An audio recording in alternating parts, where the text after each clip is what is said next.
I am Maria Garcia de Fleury.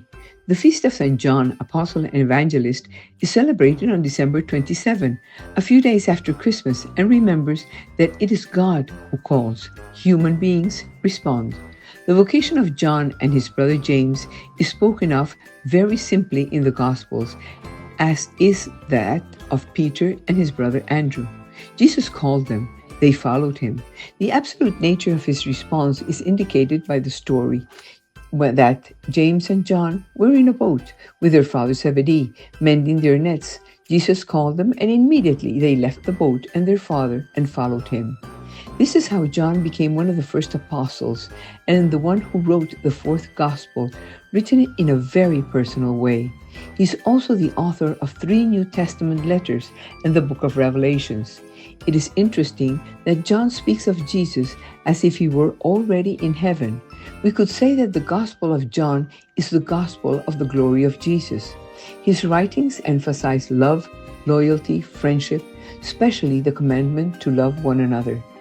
John is referred to in his gospel as the disciple whom Jesus loved, the one who reclined next to Jesus at the Last Supper.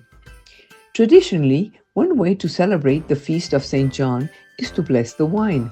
This tradition comes from a story in which John drank poisoned wine but was unharmed, showing God's protection over him.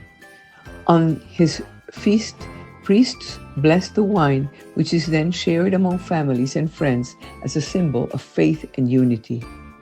John was the one to whom Jesus gave the exquisite honor of caring for his mother while John was under the cross.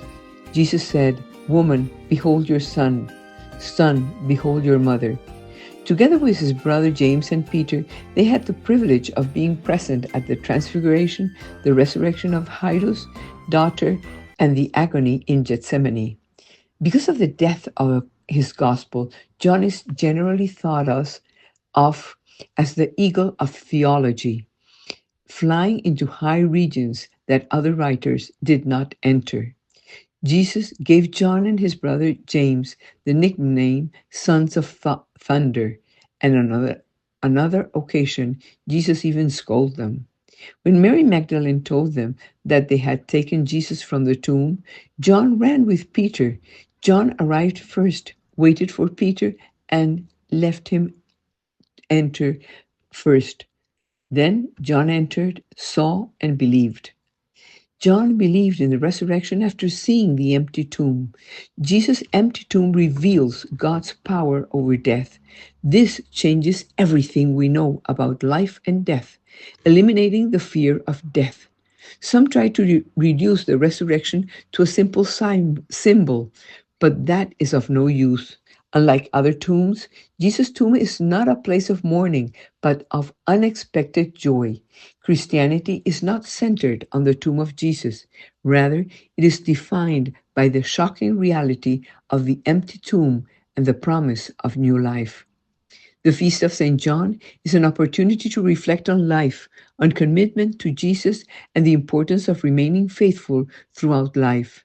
His feast encourages Christians to live the gospel just as John did in his own life, aware that with God we always win.